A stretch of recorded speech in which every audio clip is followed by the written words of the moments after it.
Good morning. Good morning. Welcome to this place of peace, justice, and love. In this Unitarian Universalist congregation, we affirm no matter who you are, who you love, or where you are on your journey, you are welcome here.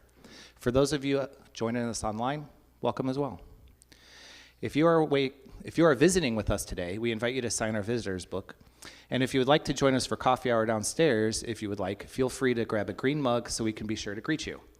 This one is far side, but imagine it's green.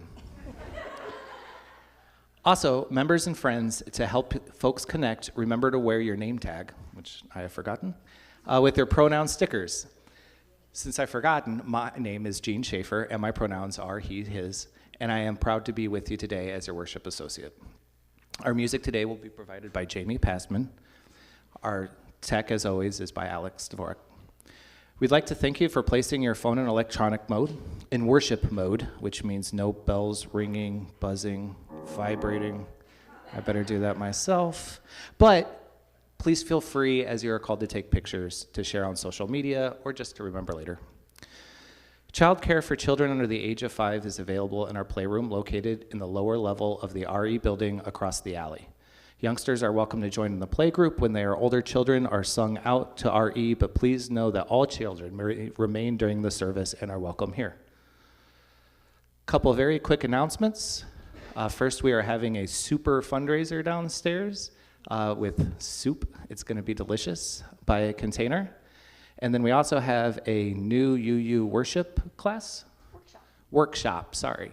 Today after church. And is that just today or is that? It's next, the 10th. On the 10th as well. Yeah. There's always a lot going on around the church, and you can read all about it in News and Notes, which arrives in your inbox every Friday. And there are printed copies also available downstairs. If you would like to receive News and Notes, stop by the welcome table in the living room and at the back of the church to give your information. Thank you so much, Jean, and I want to add my welcome to that of Jean's. I'm the Reverend Dr. Beth Johnson. My pronouns are she, they, and it's good to see you this morning. You may notice that we're in a little bit of a different configuration today, and I'm grateful for those who have helped conceive and participate in the service. The service is actually kind of came out of a discussion with Marian Hanna Wilson, who you'll hear from later, who's the chair of our racial equity team, as we were thinking about how we bring multiple awarenesses to the work that we do. And so we decided it would be helpful and elucidating and amazing to hear from each of the circle coordinators and committee chairs and team leaders of all the social justice ministries of our congregation. And what we're talking about this morning, this is rather like part 2 of our service from last week on the gifts of equity and justice. These values inform our Unitarian Universalist faith. Today we're exploring intersectionality, the concept that people hold multiple identities that inform and impact how they're perceived and treated, by providing these examples of intersectionality in the current work of our congregation, and to inform you of the work of our church, and perhaps inspire participation and action so needed in these times. Our opening song, Answering the Call of Love, is an example of how we as Unitarian Universalists have responded to the intersectional nature of justice issues. The song was written by Jason Shelton. It was originally titled, many of you know, and it's still titled that in our hymnal, Standing on the Side of Love. Shelton was inspired to write it when he was meeting with the then president of the Unitarian Universalist Association, the Reverend Bill Sinkford. He was in the office with Bill, and Reverend Sinkford got a call.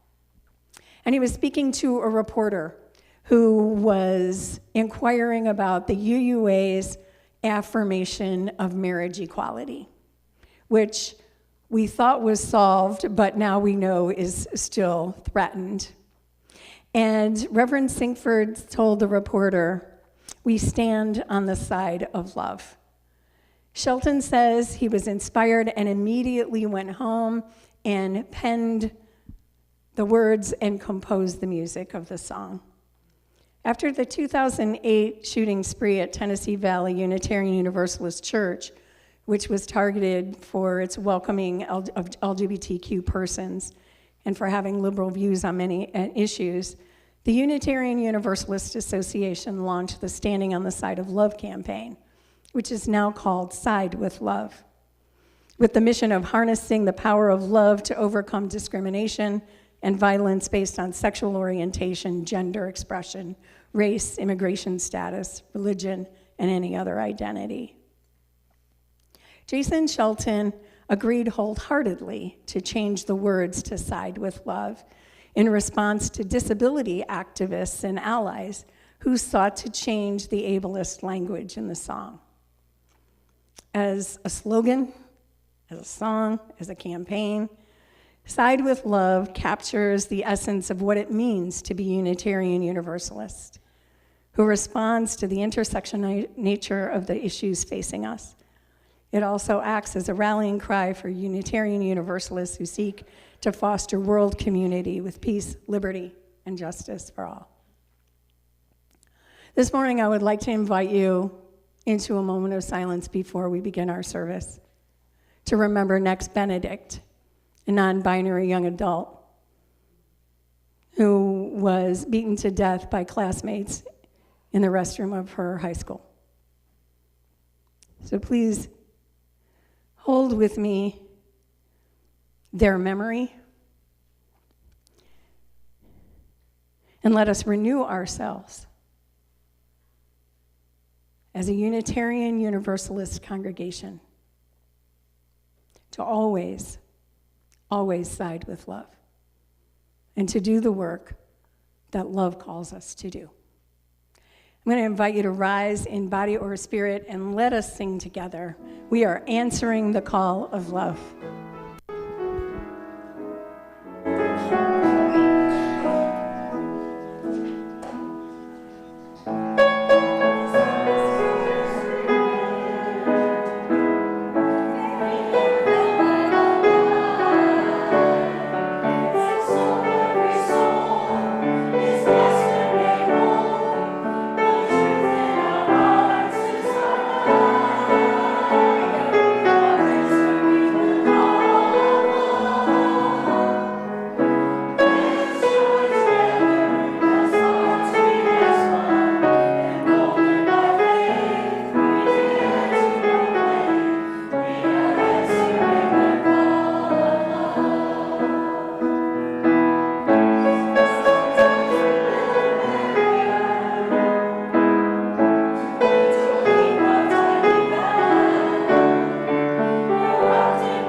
I'm going to do the call to worship, and then we'll go ahead and light. You can go ahead and light the chalice now.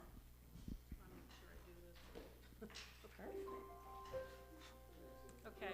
Good morning. I am Shar Sepek. My pronouns are she and her. This is from The Sacred Power of Justice by Reverend Jamie A. Yandell. He is the UU Transgender Support Specialist. We light this flame to ignite the sacred power of justice.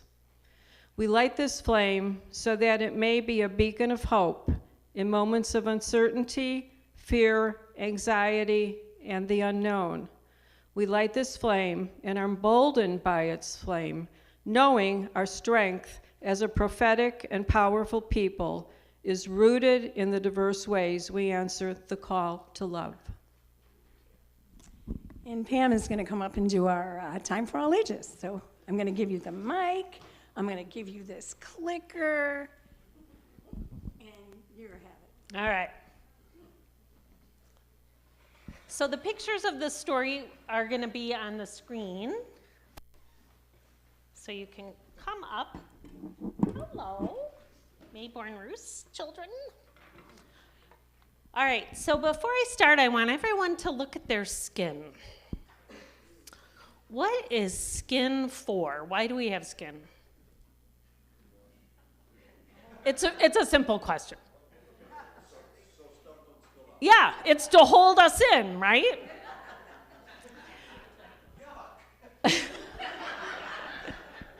So our skin is really important so that we don't spill out. But it's also just a covering, right? The important part is what's inside.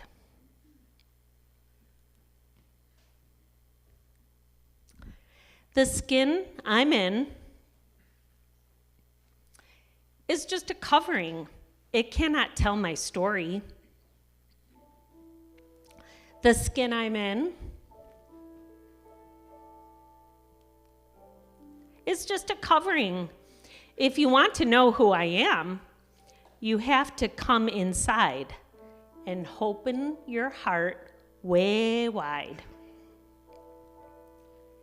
The skin I'm in looks good to me. It will let you know one small way to trace my identity.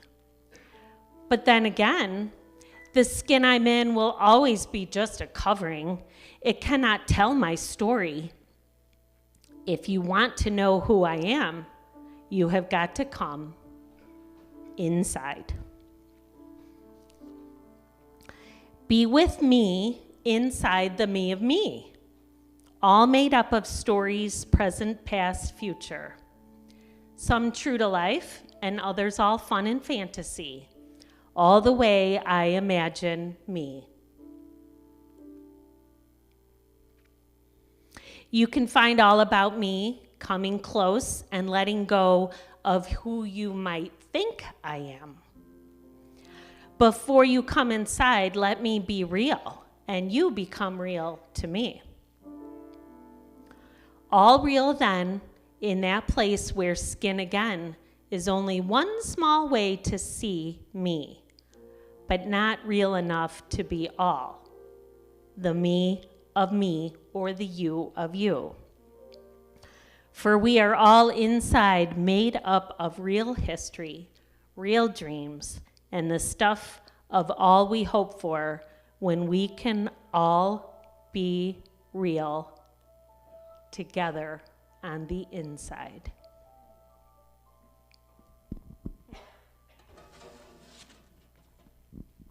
Blessed be.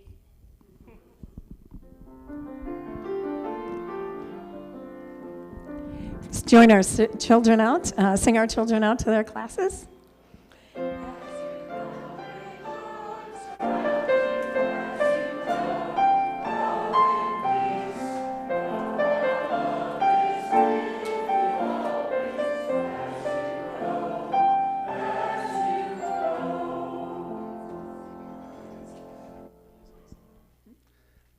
We gather each week to affirm our community, to affirm that together we are more than we would ever be alone, to affirm that we begin in love and embody belonging.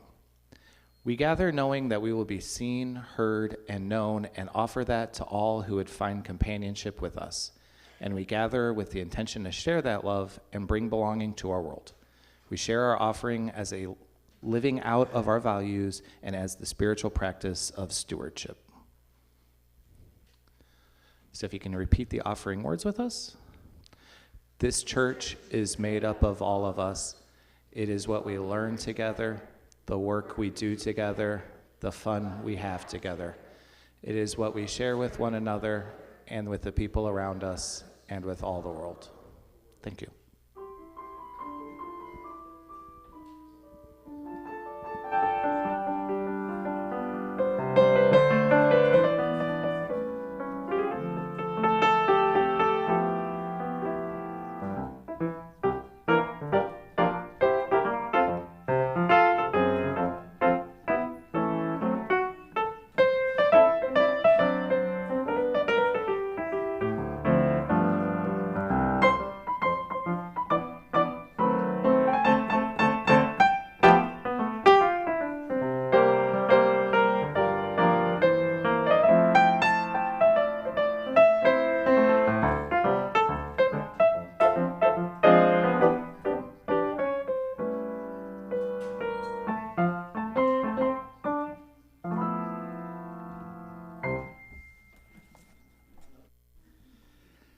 Our reading today is Who Said It Was Simple by Audre Lorde.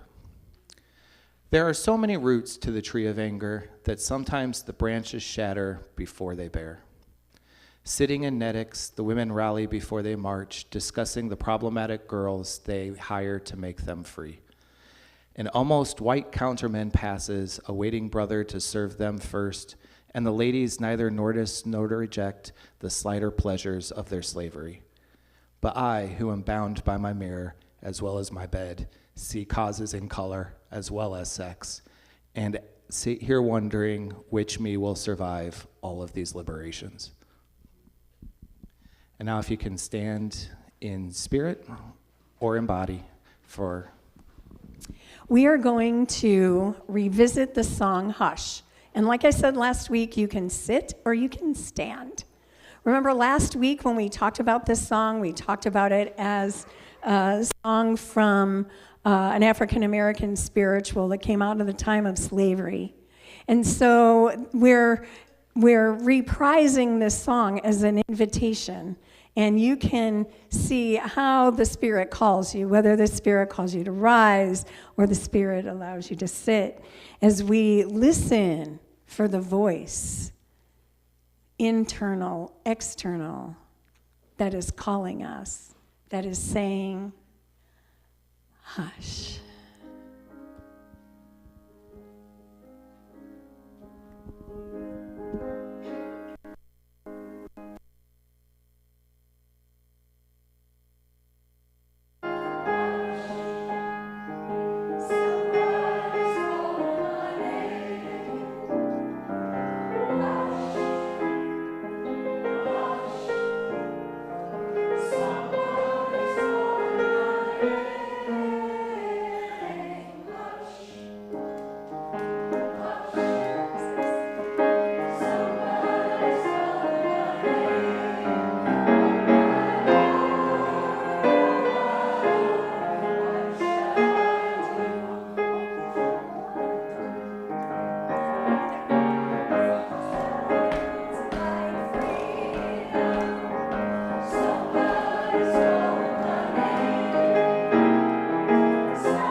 All right. Yeah. You did that good, Jamie. You got us able to feel that spirit of justice that calls us like a whisper, calls us like a shout, calls us, in the words of process theology, of lure, the divine lure to beauty, to truth, and to goodness. Again, I'm grateful to the panelists that you'll hear from today, and really grateful to you as a congregation who holds the space and does the work of living our Unitarian Universalist values out loud and in the world. So what is intersectionality? Lee Chandler writes, intersectionality, or intersectional theory, is a term that was first coined in 1989 by American civil rights advocate and leading scholar of critical race theory, Kimberly Williams Crenshaw.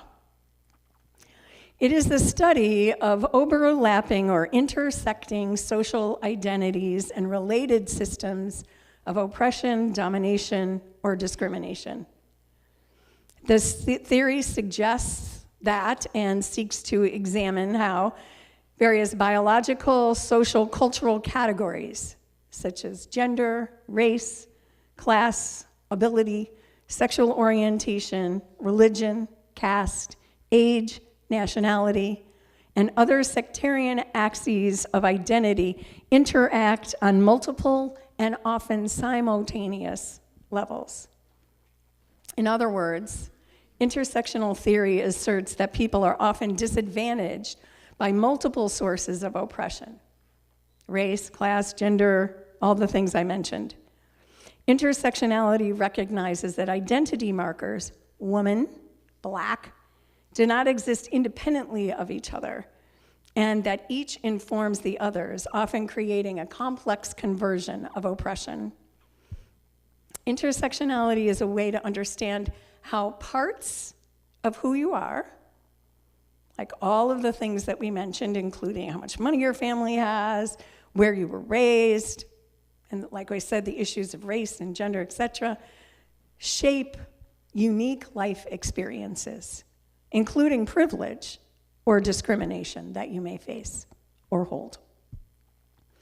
This morning, our Time for All Ages was written by Bell Hooks, the American author, activist, and another intellectual mentor of mine.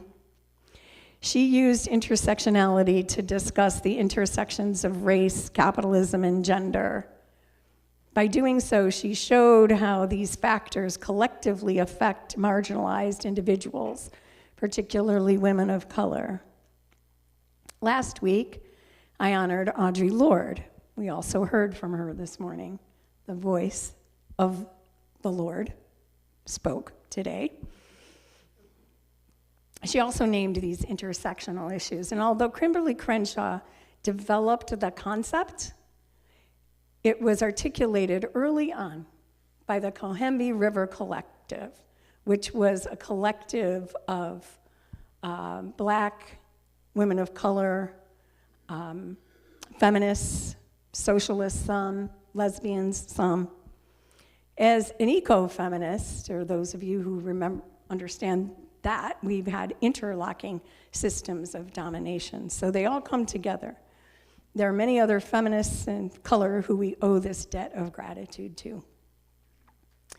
And so we've assembled an auspicious panel to have a conversation about intersectionality. And I'm grateful to my partner in work, Marian Hanna Wilson. I'll turn it over to you.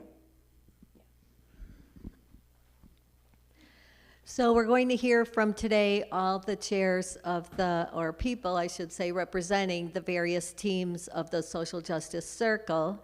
And as Reverend Beth said, speaking about how intersectionality ties into their work.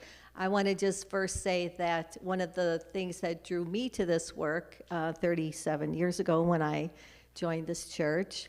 The values of this church as working for justice in the world came through loud and clear when I first came here. And our new configuration of 6 values with love in the center still speaks to me mightily, especially the values of justice, equity, and transformation. And I was called to this work having heard many stories of discrimination and injustice, and I'm still learning more all the time. And recently I've been learning about the issues in the war between Israel and Hamas, and the more I learn, the more I understand that I have to work harder to make the world more fair. And as the chair of the racial justice, or of the racial equity team, I strive to bring an understanding of racism and other oppressions to people in our congregation. And I'm very excited to be here with this panel. So let's just kind of go in order. We'll start with Carol Peterson and ask you to respond. Carol, how does intersectionality tie into your work in the welcoming congregation here? Thank you. As Marianne mentioned, my name is Carol Peterson. My pronouns are they, them, she, her. I'm a member of the LGBTQIA+ welcoming congregation team. We're doing the work of shaping and keeping our congregation a welcoming space for all people, focusing on lesbian, gay, bisexual, transgender, queer, intersex, asexual, and other persons. There are so many areas that intersect with LGBT spaces. Race is a huge one. 1 in 4 Black, trans, and non-binary youth have reported a suicide attempt in the past year. Families of color, especially first-generation immigrant families, see higher rates of homophobia and transphobia compared to the average American population. Lack of acceptance can often lead to families forcing their children out of their homes.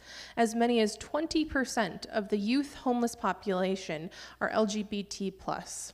For reference, the currently held percentage of LGBT+ people is around 7%. Many LGBT people experience higher rates of health disparities compared with their non-LGBT counterparts. This is often affected by socioeconomic class of the LGBT people. However, there is some good news. In 2020, the Supreme Court ruled that Title VII, the prohibition against sex discrimination, includes sexual orientation and gender identity.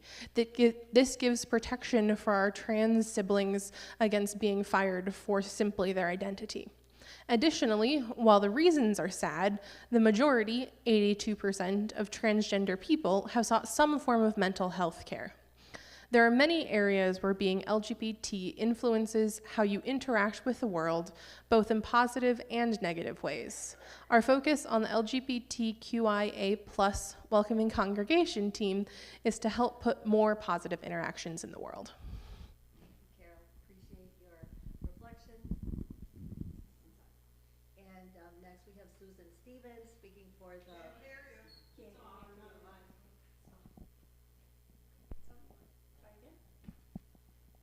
Next we have Susan Stevens. We'll share the mic. Next we have Susan Stevens speaking for the prison ministry team.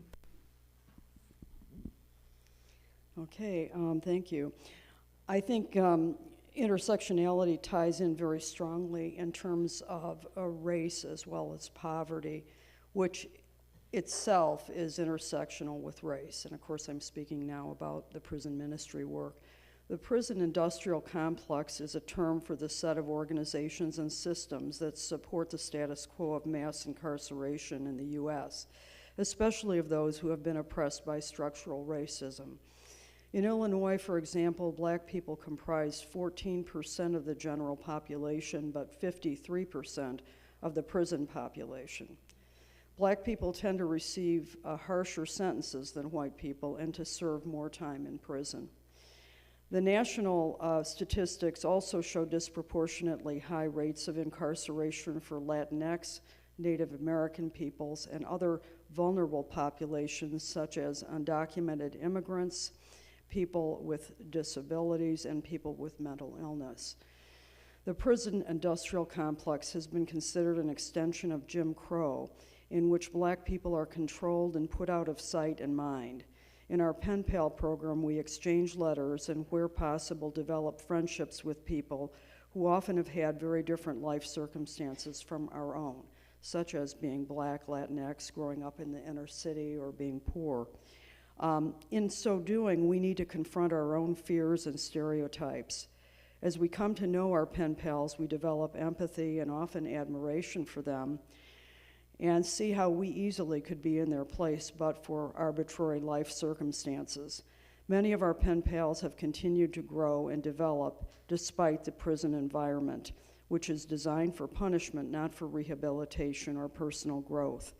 Our pen pal relationships inform and mobilize us to advocate for legislation that will help people inside, for example, the elder parole bill, which we're working on now. It is very difficult to change laws to improve conditions, however, in part because there is insufficient political will. Where there should be outrage about how black people are criminalized and kept in cages for years or decades under terrible conditions, our culture has conditioned us to view black people, especially men, as dangerous criminals to be feared and left in prison. We are working against this dehumanization through our prison ministry. Thank you, Susan. As a member of the prison ministry team myself, I can certainly speak to the impact it has on you when you are developing a relationship with someone on the inside. Thank you for your work. Thank you all for your work.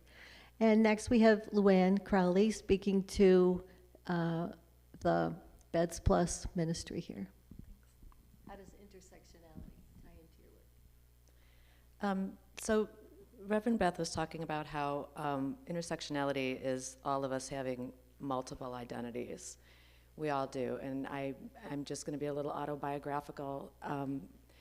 I grew up in the western suburbs here, but my parents moved here from the south side of Chicago. They bought a modest house and got divorced. So in the 60s, being a child of a divorced couple was quite a stigma, and we were poor. But I had enough intersectionality going for me in that the color of my skin and my zip code allowed me to be in a place where I could have a good education and I could have opportunity. And a lot of times, not everyone has that opportunity. You know, we all get what we get and we do what we do with it. And we live in a country where there's so much money. There's no one who should be homeless and not have something to eat. And people whose identities might include being LGBTQ or being a person of color or being an indigenous person, that can change the outcome of your livelihood and your ability to have a roof over your head. And in fact, one statistic I found that I didn't mention earlier, indigenous people are homeless at twice the rate of white people, and it's their land we're living on. So anyway, that's all I have to say. Thank you. We'll hear some more from you later. All right, next is Bonnie Wayman Dodd, and Bonnie is here representing the reproductive justice team, which does clinic escorting. And Bonnie, how does intersectionality tie into your work with that team? Well, in 1847, the AMA was created and changed everything for women and for women's health care. And in my practice, I see so much discrepancy. It's hard to put into just a couple minutes here, but a story kind of says it all. Back when I was in nursing school, we learned about Dr. Sims, who was considered the father of OB/GYN, and he even had until very recently a statue in Central Park.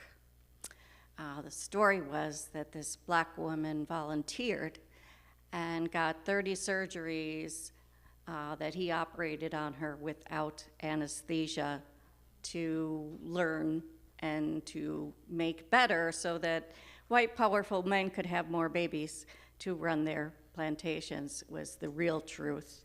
And she wasn't a volunteer. She was a young slave who was sold for the mere purpose of experimentation. And her name was Anarcha, and we've never really heard of her. So that sort of sums up how white powerful men changed OB care for women and decided that they had the right to control our bodies. But no one is saying, hey, you know, you should involve us in your health care. But they are trying to butt into ours. And the discrepancies amongst black women still continue. It is less likely that their pain is managed properly. They have less opportunity to quality health care. And they are immensely more likely to die in childbirth, have preterm babies, depression, you name it. I got the stats here for you if you want them. Thank you very much for listening. Thank you, Bonnie. Thank you. And Dave Lloyd is here as the chair of the Green Sanctuary team. How does intersectionality tie into your work, Dave?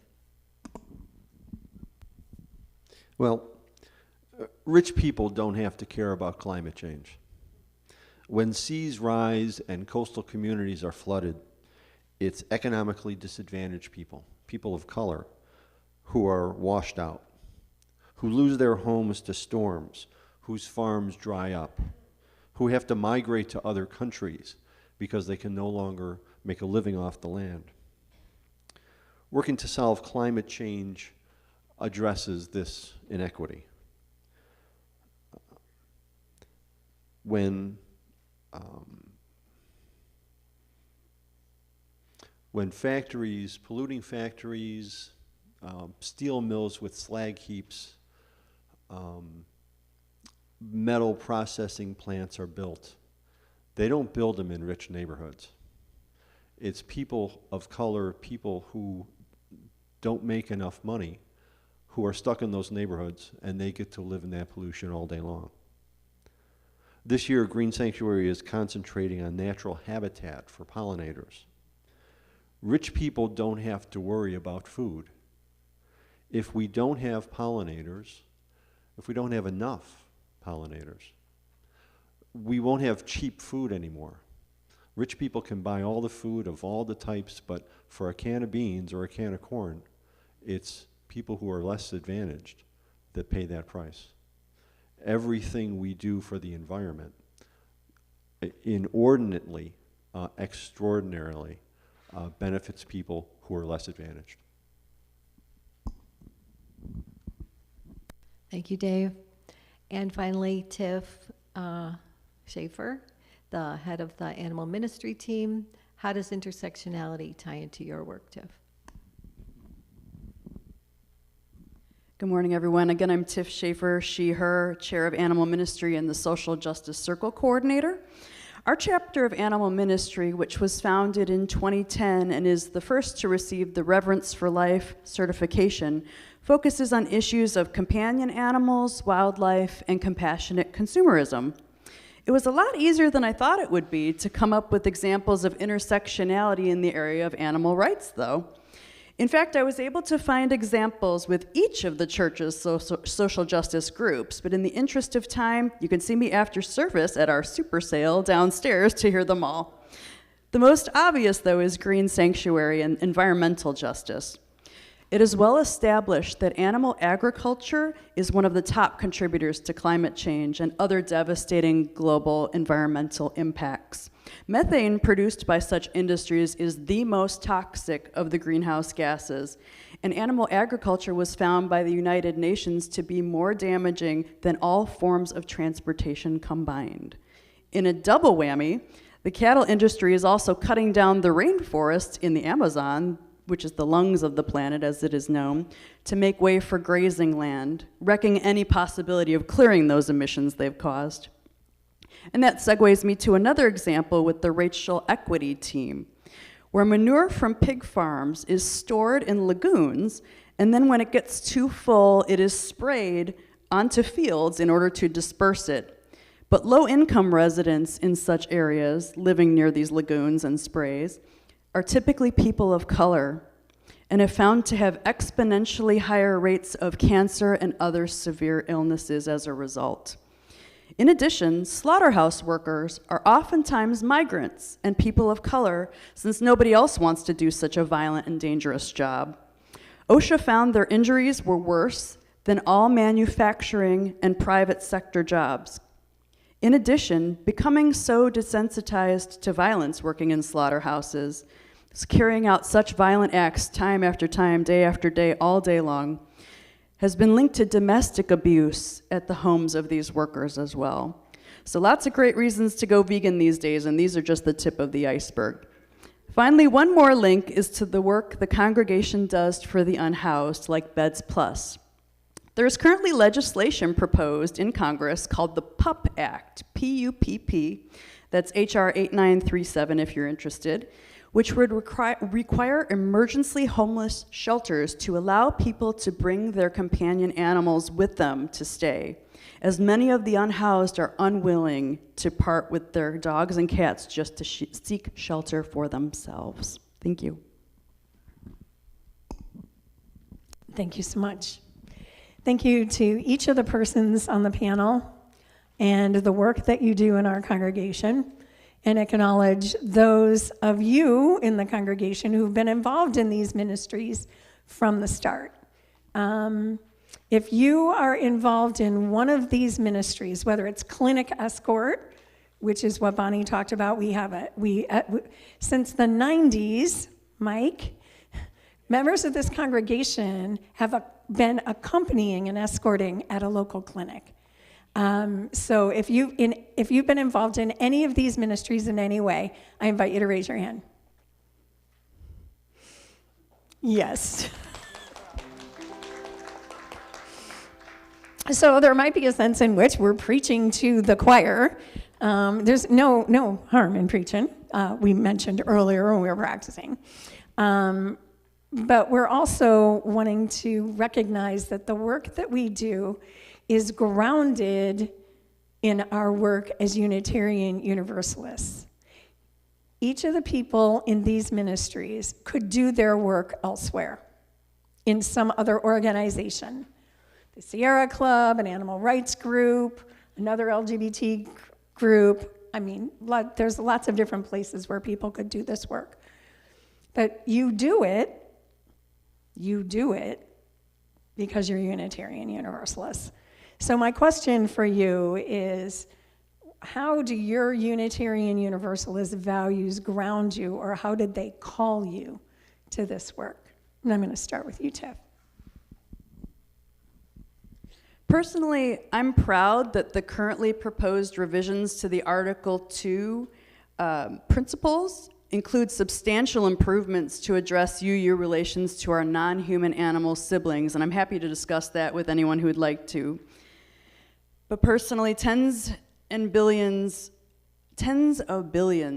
I can't even say it, it's so sad, that's billions with a B, are killed annually, needlessly, for food and other human desires. My UU values of compassion, respect, and justice call me to fight for those who are abused and suffering and cannot speak for themselves. That's why I became a lawyer, that's why I'm vegan, and that's why I'll never stop fighting for animals.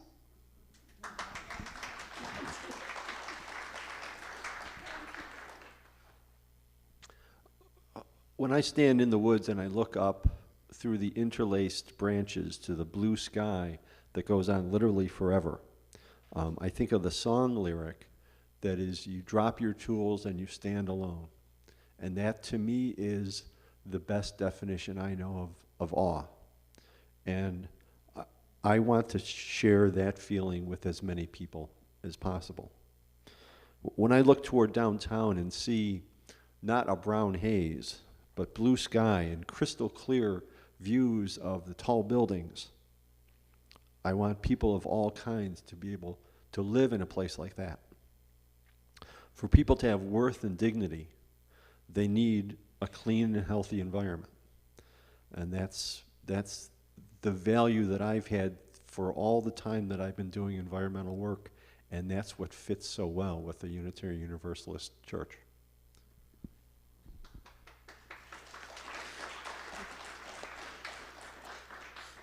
It's hard to put in a nutshell, but all the principles really have to do with human dignity. And it shouldn't matter, like the skin color, what kind of dignity you get. So to pull from my personal life, all the births I've seen, none of them were from Martians, and it didn't matter what color their skin was, they were all born the same way. So the idea that any of this should have any bearing on how you get your health care is nonsensical in my head.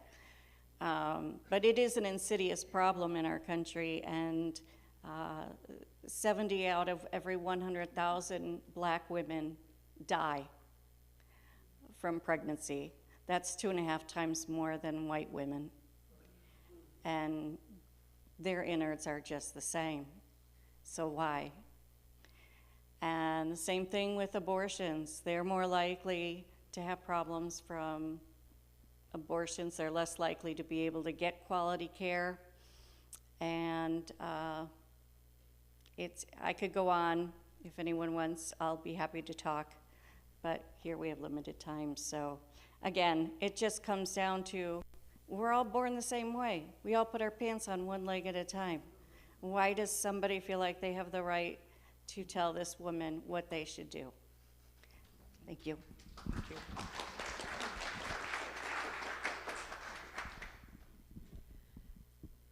I started coming to this church a little over a year ago, and I remember part of the sermon being that this place is about peace, love, and social justice. And, excuse me, those are all things I can get behind, and so I have been coming ever since. And I believe that when you see an injustice being done, you can't unsee it. And some of the prejudices that people face in becoming homeless are societal, but some of them are actually codified into law. My father-in-law was the vice mayor of Cincinnati, and they actually had a law on the books there that if you were gay, you could be denied housing, you could be evicted, or you could be denied employment. And that did not get repealed until 2004, which is a relatively modern time. It's just hard to believe that that kind of systemic discrimination exists. And so I kind of feel like my call is to help those that don't have what I have. I mean, of course, we can all vote. We can go on marches, we can do many things, but you know, each one of us, if we give just a little bit of ourselves to those who have less, we're sending the message that you matter, and to people who really need to know that.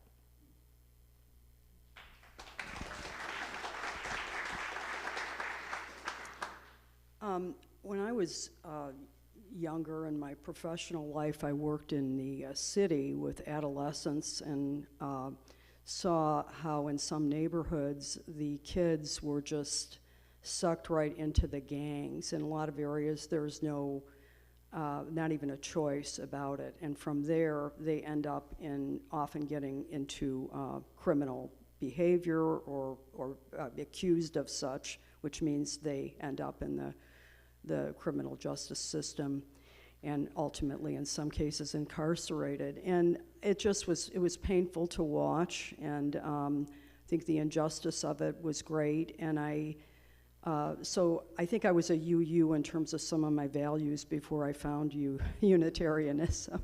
But it did speak to me, and when I came here and heard a presentation on the fact that there was no parole in Illinois since 1978, I was just blown away by that. And I thought, well, maybe it's time to get involved. And I think in the prison ministry, the inherent worth and dignity of each person is a central, well, I think it's true of all of our work probably, but it really drew me and continues to, getting to know people as individuals and seeing who they really are, you know. And it's been a pleasure. It feels like coming home in a sense. So thank you.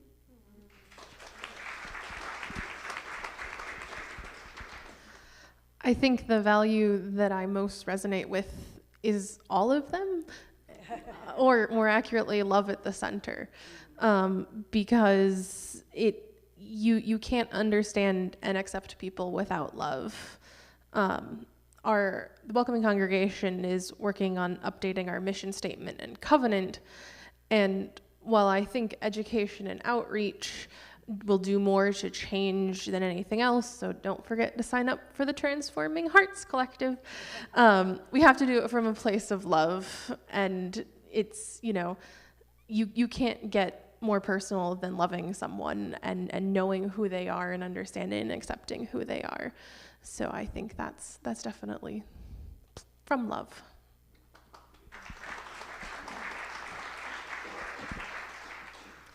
Well, I mentioned earlier why I was called to this church, and I'm reminded by this discussion of the reason that I led the Welcoming Congregation the first time around when this church originally voted to become a welcoming congregation. And it was because of the high suicide rate, as you mentioned earlier, Carol, of young men. And as the mother of 2 boys, I just thought, we have to change this. So that was one of the things that called me to that particular work. And as you hear, it's all kind of related. And it was wonderful to see all those hands go up earlier. All of us are already doing a lot of work. And even those of you who didn't have your hands raised, I know that you are doing what you can in the world to make the world a better place by being kind to people in your families, to being kind and compassionate to people that you work with. And so this conversation is really just an ask to consider how intersectionality affects all the things that you do in all the places where you do it, whether you're working in your home, supporting this church in various ways, gardening, or keeping up the building, all the things that we do. Think about think about looking at our work with an intersectional lens. A couple of authors that I was reading about intersectionality and feminism, Jeroen Uwajaran and Jamie Utt, suggest that we should all do 3 things: reflect, consider other perspectives, and be willing to make mistakes. So to self-reflect, we should look within ourselves, especially at the places where we don't understand or where we feel challenged. We must take upon ourselves the desire to learn about issues and identities that do not impact us personally. To decenter your perspective, no matter what you do or what your privileges are, step back when things aren't about you, and pay attention when people are talking to you about their experiences. And finally, be willing to make mistakes. Beverly Daniel Tatum says, many white people experience themselves as powerless, even in the face of privilege. But the fact is that we all have a sphere of influence, some domain in which we exercise some level of power and control. So the task for each of us is to identify where our own sphere of influence is, however large or small, and to consider how it might be used to interrupt the cycle of racism. And as we know, our UU values, with love at the center, calls us to do this work. We all have a place. What can we do? Thank you. Thank you. Yeah. Let's give all of our panelists deep bows if that's your tradition. Thank you. As I thought about this service and knew that we could only hear a little from the many ministries that we have in our congregation, I felt it was still important for us as a congregation to see the work, and to see how intersectionality plays into the work that we're doing and the landscape in which we're doing the work in the wider world. So thank you all for your devotion, your connection, and your commitment. And all these folks will be available at the super thing downstairs where there's soup, vegan soup. And let's be in dialogue I noticed there's one area of work that it has come up in every one of the conversations that we've had about our values this year, and that is disability. Because disability ability is an area of intersectionality. So that's just that's a thing for us to be thinking about as we go forward. And so I invite you to take a breath with me. Yeah, it was a lot. Yeah, do it again. Wasn't it good? We began last week's service with an invitation to come. And to come and go with me and each other to that land where there is freedom, justice, and y'all, we're not going if we're not singing. So I invite you to rise, embody your spirit, and let's sing.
Go in peace. Be makers of peace. Amen. Blessed be and Shanti, Shanti, Shanti.